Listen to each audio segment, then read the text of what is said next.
Dari SMP mungkin ya kan, karena SD saya di negeri ya. Negeri itu rata-rata mata muslim orangnya.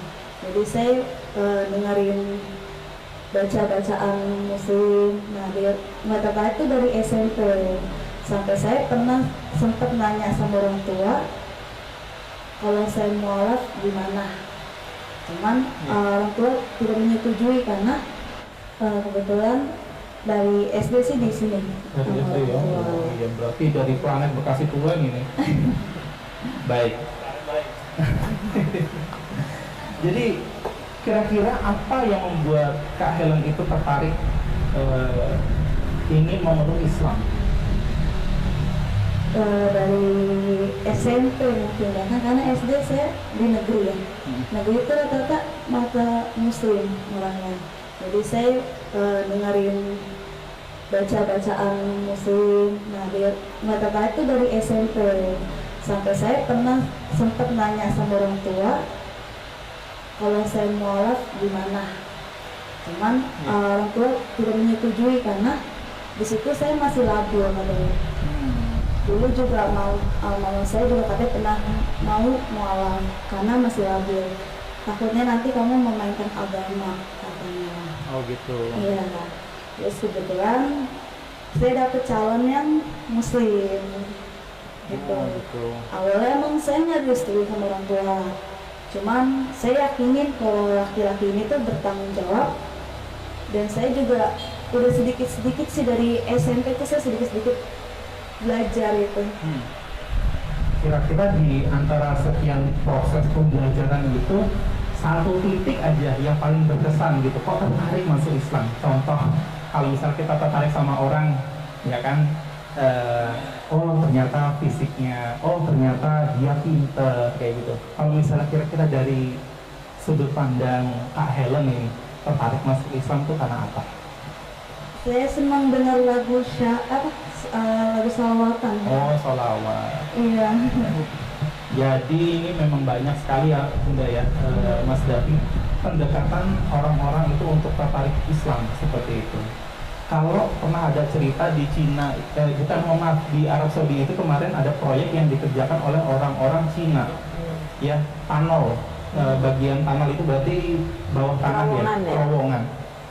Nah ternyata setelah kemudian mengerjakan tunnel di sana, ini para pekerja-pekerjanya karena sering dengar azan di Masjidil Haram, mereka terenyuh dan kemudian masuk Islam.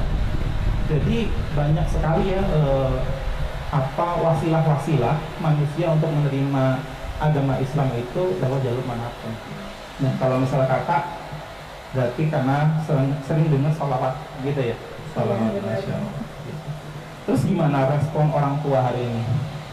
Orang tua nyetujuin cuma sampai bilang kapan emang mau prosesnya gitu. Oh, karena berarti lampu hijau ya? Iya, lampu hijau. Lampu hijau. Karena memang sudah mau lagi proses ngurus-ngurus bekas ke KUA. Jadi waktu nanya udah sampai mana semuanya. Gitu. Berarti cinta ini sama calonnya ini? Kalau cinta ya cinta sih mas. Ya mudah-mudahan Allah kasih petunjuk. Amin. Sahabat-sahabatku yang dicintai Allah Subhanahu Wa Taala, pada hari ini kita melihat bahwasanya kita harus mengambil keputusan. Apabila kita mau mengambil sebuah keputusan itu nggak boleh didasari dengan perasaan-perasaan yang salah. Contoh, hari ini orang itu sering banget ngambil keputusan karena biasanya orang kayak gitu. Jadi kita harus kemudian melatih diri kita untuk membenarkan membiasakan yang benar, bukan membenarkan yang biasa. Nah pada hari ini kalau misalnya berislam, kebetulan ini sedikit cerita, saya berdua ini punya latar belakang juga agak mirip-mirip dengan Kak Helen, ya Kristen. Tapi abi kami, jadi abi kami ini pendeta, dan pendetanya cukup sensasional ya. Yaitu dulu beliau Ustadz namanya Saifuddin Ibrahim, namanya sangat Islami. tahun 2006 beliau masuk Kristen, dan masuk Kristennya kemudian berubah menjadi namanya Abraham bin Moses. Tetapi kalau dipanggil di gereja-gereja, beliau tetap dapat panggilannya ya Pendeta Saifuddin gitu, karena nama Islamnya lebih menjual seperti itu. Nggak ada yang spesial kalau misalnya beliau itu pendeta, tetapi yang menjadi sedikit kita bersedih adalah tatkala beliau itu seharusnya cukup saja menjadi pemuka agama sebelah, tetapi ternyata beliau itu mengambil cara yang tidak terpuji. Ini qadarullah ya ini. Beliau menghina agama sebelumnya yang dia peluk seperti itu, yaitu agama Islam.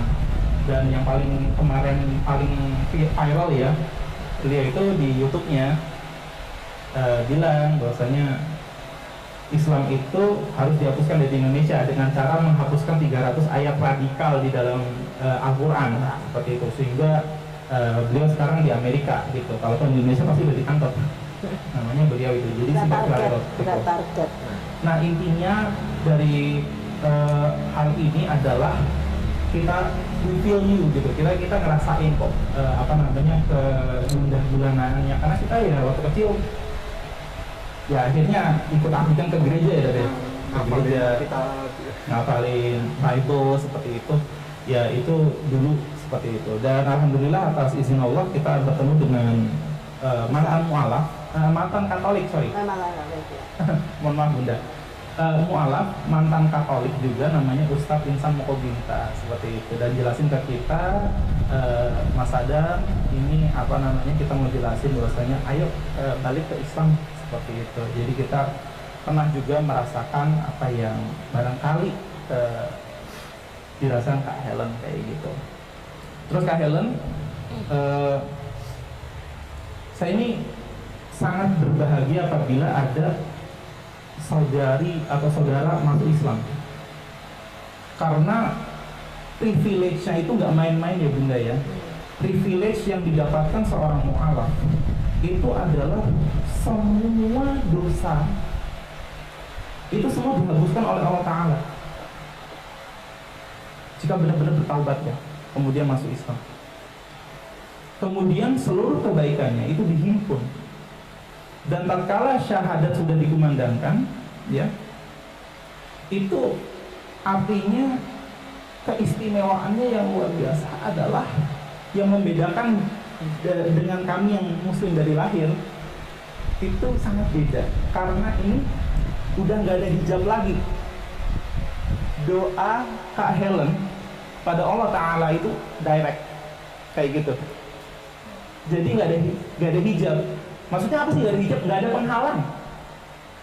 Kalau misalnya barangkali di sini saya Bang Sadam berdoa, tentu Allah kabulkan, tetapi bisa jadi ada hijab di antara kita, yaitu dosa kita, atau mungkin Allah belum kabulkan seperti itu. Tapi insya Allah pada momen malam hari ini saya insya Allah Kak Helen ini akan mendapatkan sesuatu yang istimewa itu. Jadi dosa insya Allah dihapuskan ya, benar-benar dihapuskan, Masya Allah. Kemudian yang kedua, semua kebaikan yang pernah dilakukan itu dihimpun. Kemudian yang luar biasanya lagi adalah tatkala berdoa nggak ada dosa sama sekali yang membebani. Berdoa kepada Allah itu nggak ada penghalangan seperti itu. Yang mudah-mudahan Mas Muammar nanti barangkali mau minta tolong sedikit. Jujur kami itu rindu banget kalau Abi itu masuk Islam lagi. Dan kami benar-benar bersungguh-sungguh, rasanya barangkali Kak Helen nanti bisa bantu doakan Abi kami untuk beliau menerima agama Islam lagi. Tentu kalau misalnya di situ ini privilege yang Masya Allah, tolong Kak Helen berbahagialah, bersukarialah bahwasanya ini memang hanya orang-orang pilihan Allah Subhanahu wa Ta'ala. Apalagi di zaman seperti ini memeluk Islam, kita sudah masuk fase di mana bada al-Islamu ghoriban wa sayaudu ghoriban kama bada fatubalil ghoroba. Islam itu dulu sangat tabu ya, kemudian masuk. Nah, Tapi masuknya Islam itu kemudian menyebar dengan luas, termasuk di Indonesia. Jadi kalau ambil sejarah sedikit, Indonesia ini dahulu benar-benar nggak ada Islam sama sekali, Kak. Jadi dulu kepercayaannya masih Hindu-Buddha kebanyakan. Nah, dan saat itu kental banget yang namanya tuh kasta ya Bunda ya. Jadi kasta-kasta. Nah, kalau kasta-kasta itu, ya artinya kalau misalnya kita dapat kasta yang bawah, bisa nggak kita jadi pejabat Bunda? Nggak mungkin. Jadi kalau misalnya kasta yang tinggi juga, kalau misalnya ternyata orang itu ternyata nggak kompeten, ya dia bakal ke di atas. Jadi artinya tidak sama manusia itu dikotak-kotakan oleh kasta. Dibedakan. Sekarang bayangkan waktu Islam kemudian masuk, itu membawakan sebuah misi. Halo saudaraku, mungkin kastamu rendah, tetapi di hadapan Allah engkau sama dengan orang yang kaya di sana, engkau sama derajatnya dengan orang-orang yang memiliki titel, jabatan dan lain-lain seperti itu. Maka ayat-ayat yang digaungkan ketika sholat Jumat untuk kami yang laki-laki itu inna akramakum indallahi atqakum. Yang paling mulia di antara kalian adalah yang paling bertakwa. Di sini di menurut tafsir Ibnu Katsir itu artinya luar biasa banget. Jadi nggak ada lagi istilahnya orang-orang kasta tadi. Bayangin orang yang kemudian mohon maaf banget hidup susah, dikasih kabar gembira, Anda di hadapan Allah Subhanahu wa Ta'ala sama derajatnya, asal bertakwa. Jadi seimbang, jadi standar ketakwaan atau yang disukai Allah Subhanahu wa Ta'ala itu bukan dari kekayaan, bukan dari parasnya, bukan dari kemudian dia golongan apa, bukan dari keturunan apa.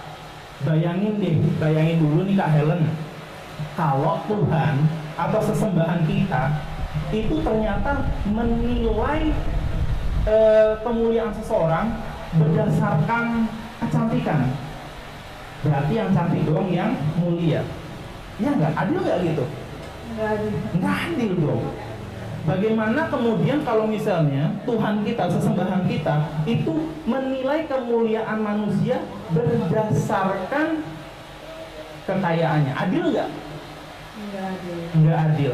Nah makanya yang seperti itu kemudian Islam datang itu semua diluluhlantahkan. Jadi kayak kabar gembira yang luar biasa.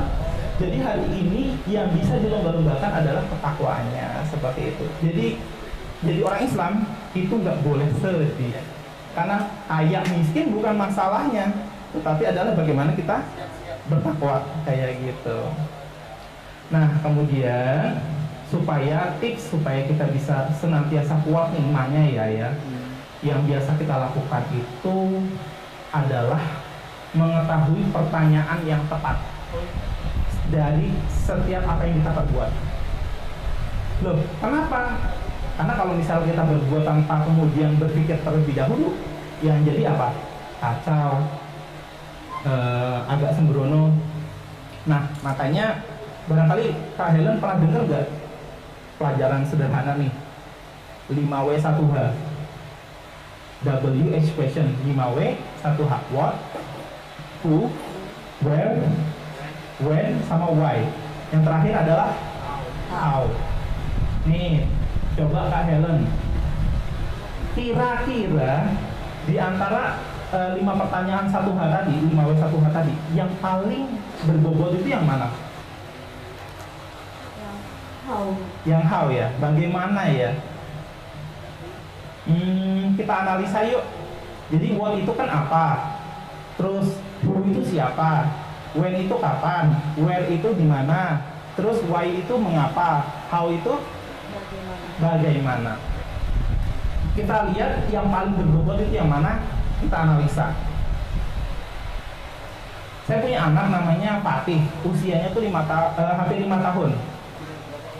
Kira-kira dia ini kan anaknya aktif nih, lari-lari nih Mbak Helen, lari sana lari sini. Saya pernah tuh kejadian waktu di KRL ya.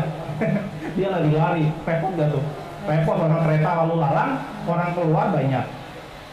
Kira-kira saya nyuruh si Al-Fatih kecil itu untuk berhenti berlari, dia nurut apa tetap berlari kira-kira kalau saya suruh? Ini anak kecil ini aktif banget, lari lah sana, lari sini. Saya suruh, nak berhenti nak, Fatih berhenti nak larinya. Dia lebih milih berhenti atau tetap lari? Kalau si anak kecil sih lari. Pasti tetap lari ya. Iya. Yuk kita analisa. Dia tuh kalau udah ngobrol sama aku tuh udah bisa. Fatih itu, Fatih kecil. Kita analisa 5W1H. What? Apa itu berhenti? Kira-kira Fatih anakku kecil itu tahu nggak apa itu berhenti? Masa nggak tahu? Tahu lah ya. Apa itu berhenti? Ya jangan lari-lari. Siapa yang harus berhenti? Siapa tahu nggak kira-kira dia? Tahu dong. Saya nyuruh langsung. Where to stop atau di mana harus berhenti? Tahu nggak si Fatih kecil? Tahu kan? When? Kapan harus berhenti dia tahu juga nggak? Tahu. Terus how to stop tahu nggak kira-kira dia? How? Bagaimana cara berhenti? Maksud gini, Fatih jangan lari-lari nak gitu. Terus sambil lari-lari dia begini, gimana caranya berhenti? Kan nggak mungkin kan? Dia pasti tahu caranya berhenti. Tapi ternyata yang dia nggak tahu adalah why to stop. Kenapa aku harus berhenti, Abi? Orang asik kok jalan-jalan. Nah, aku punya senjata rahasia. Kalau anakku udah mulai nggak bisa dikontrol, aku kasih snack kesukaannya dia, yaitu biskuit. Ya. Nah, sekarang ini biskuit ini sesuatu yang disukai sama Fatih. Lari-lari, perutnya lapar. Abi punya ini ngeluarin dari tas biskuit. Datang nggak tuh anak? Datang. Semua pertanyaan dia tuh tahu. Bagaimana harus berhenti, kapan harus berhenti, siapa harus berhenti, dan apa itu berhenti, tahu semua. Tapi yang dia nggak tahu adalah kenapa harus Berhenti. Jadi yang paling berbobot yang mana ini? Yang kenapa? Yang why. Nah, oleh karena itu, Kak Helen, kalau belajar Islam itu dari what and how yang kebanyakan hari ini kita lakuin, luntur, kita kasih tahu, luntur. Misal dari SD, what and how, apa itu toharoh dan bagaimana cara bertoharoh. Semua tahu sekarang, caranya wudhu, caranya sholat, caranya puasa itu tahu semua. Bagaimana cara sholat, bagaimana cara puasa itu tahu semuanya. Tetapi ada nggak yang tahu itu sholat itu apa, bagaimana caranya tapi nggak sholat? Enggak, ada. Tahu puasa itu apa dan bagaimana cara puasa tapi nggak puasa? Ada. Teman muslim punya kan? Iya. Ada kan yang waktu Ramadan nggak puasa? Ada banyak. Nah itu karena dia mengawali belajarnya itu dari what and how. Jelas nggak sampai sini? Jelas ya. Nah, yang perlu kita gali adalah belajarnya mulai dari why. Karena kalau belajarnya itu dari mengapa, otomatis apa, bagaimana, siapa, dan kemudian gimana, itu semuanya akan terjawab secara otomatis karena why-nya udah terjawab. Hari ini saya bekerja, itu alasannya adalah mencari nafkah yang halal dan baik untuk keluarga. Karena ingin mendapatkan ridho Allah. Nah itu alasanku. Jadi aku nggak perlu lagi kayak tanya gimana ya caranya nyari kerja, terus siapa yang harus kerja, kapan harus kerja, udah nggak penting. Karena bagi saya dengan menemukan alasan itu, yang lain pasti ikut. Nah, barangkali saling mengingatkan kita sharing di sini, Kak Helen, berarti siap nggak menggali Islam karena didorong rasa kenapa? Siap? Siap ya insya Allah ya, bukan what and how ya. Karena kalau misalnya hari ini orang Islam masuk Islam, Bunda, ya Bunda, mohon maaf nih, itu kalau ngelihat bukan agama Islamnya, ngelihatnya orang Islam, serius pengen balik agama sebelumnya, tak kasih tahu. Yang ada malah kayak gitu, karena Islam itu sempurna, tetapi tidak dengan orangnya seperti itu. Nah, kalau misalnya mau ngelihat bagaimana sosok kemudian umat Islam hari ini, ya tentu lihat asatid-asatidnya, lihat ustadz-ustadznya seperti itu. lihat bagaimana kemudian mereka itu menjelaskan seperti itu yang dasar-dasar ya. Terus sama agama Islam ini harus kemudian punya keyakinan yang luar biasa bahwasanya memang sesembahan yang kita miliki hanya Allah Subhanahu wa taala. Tidak ada unsur-unsur pembantu yang lain, tidak ada perlu kemudian unsur-unsur yang harus dia itu tuh stand alone. Jadi nggak perlu ada wakil dan memang kita direct to Allah. Dan bagaimana cara kita menyembah Allah dengan baik dan benar? Kita mengikuti Rasulullah Shallallahu Alaihi Wasallam. Mengikuti apa yang dilakukan oleh Rasulullah. Seperti itu. Kira-kira jelas sampai sini? Pokoknya selamat untuk Kak Helen ya. Kalau misalnya kemudian teguh dengan apa yang sudah mau diambil, sekali lagi ini keberuntungan yang luar biasa karena apa? Dosa-dosa yang lama diampuni, kebaikan semua dihimpun, kemudian tidak ada hijab atau penghalang tatkala Kak Helen berdoa kepada Allah Subhanahu wa taala pada hari ini. Yang mudah-mudahan kita diberikan kemudahan. Selanjutnya ditambahi oleh Bunda Etika. Bismillahirrahmanirrahim. Assalamualaikum warahmatullahi wabarakatuh. Waalaikumsalam. Mbak Helen ya. Saya tidak banyak karena tadi Mas Adam sudah panjang lebar menerangkan. Mbak Helen kan saat ini untuk kembali ke Islam, jadi bisa kembali fitrah ya, karena setiap manusia sejak dalam rahim itu adalah fitrahnya itu menyembah Allah yang Maha Esa, Maha Tunggal, bukan tiga yang tunggal. Pastinya Maha Esa itu ya Maha Esa, tidak ada embel-embel yang lain-lain. Nah, itu kembali sebetulnya, kembali pulang. Sekarang ini kembali pulang. Kemudian Mbak Ellen termasuk beruntung ya, tidak ada kendala dari orang tua, karena yang lain kan ada yang bermasalah loh, orang tuanya menahan sampai disekap dan sebagainya. Ini orang tuanya mengikhlaskan. Ayah dan bapak dan mama sudah mengikhlaskan untuk masuk Islam. Sudah. Bapak dan mama beragama apa? Katolik. Dua-duanya. Katolik. Memang dari dulu mereka Katolik atau salah satu Katolik? Kalau papa dari kecil Katolik, kalau mama dari kecilnya Kristen. Jadi mama itu bapak Katolik. Kemudian daerah Katolik. Namanya ada nama fitrinya begitu loh. Fitri kan lahir itu fitri maksudnya kan. Jadi ada nama berbau bahasa Arab. Helen Fitri ya. Nah, kira-kira sudah mantap benar apa tidak? Mantap begini. Yang membuat Mbak Helen termotivasi saat ini kan karena calon suami, betul? Iya. Nah, Agak dekat. iya. Kira-kira kita kan tidak tahu di pernikahan ini kan kita harapan sakitan mawaddah warahmah yang semua orang berharap. Ini seandainya kan, insya Allah tidak bisa. Seandainya suami harus berpisah, bagaimana? Apakah masih yakin dengan keislaman? Karena kalau sebabnya calon suami kan nanti bisa, kalau suami sudah enggak di sisinya nih, atau suami meninggal. Karena itu terjadi pada teman saya satu kantor. Iya Bu. Itu masuk Islam karena suaminya. Tetapi kembali setelah suaminya meninggal kembali. Tetapi memang salah suaminya sendiri pernah sholat. Jadi suaminya nggak pernah sholat, nggak pernah mendidik istrinya dan sebagainya, sehingga dia juga tidak kenal Islam, nggak pernah sholat juga karena suami saya nggak sholat. Padahal itu tiangnya ya Bu. Tiangnya, jadi nggak pernah dididik juga. Nah, kebetulan untung anaknya sekolahnya di sekolah Islam, jadi anaknya kenceng nih, walaupun dia anaknya kan cuma satu, walaupun dia kembali ke Kristen, tapi anaknya ini tetap ke Islam. Ya, karena memang seorang suami harus memimpin, ya.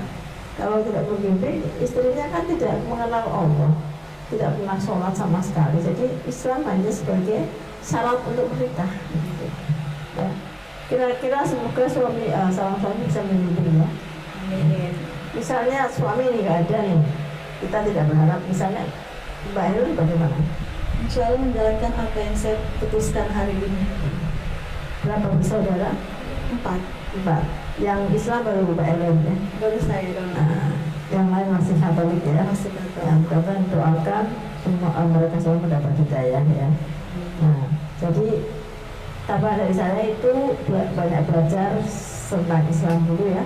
Artinya masuk Islam jangan karena calon suami, tapi karena Mbak Ellen sudah mempelajari. Nanti akan ada pembekalan pada saat mengambil sertifikat ya, karena ini sudah terlalu malam pembekalan dari kami. Nah, karena ini sudah terlalu malam, kita langsung bersyahadat saja. Ada yang memaksa Mbak Ellen datang ke sini? Nggak ada. Nggak sendirian datang ke Saya sini. sama teman. Sama Dari teman. Ya. Tapi ayah mama papa sudah diberitahu. Sudah. Nah, sudah tidak ada masalah ya. Nggak ada masalah. Kakak adik juga tidak ada masalah. Tidak ada Tidak masalah. masalah. Berarti kita bisa mulai bersadar. Boleh dibimbing Mas Sadam untuk Barangkali boleh bersadar. Bunda Etika. Langsung aja Bunda. Silakan Bunda. Karena bagi-bagi ini katanya. Bagi-bagi Masya Allah.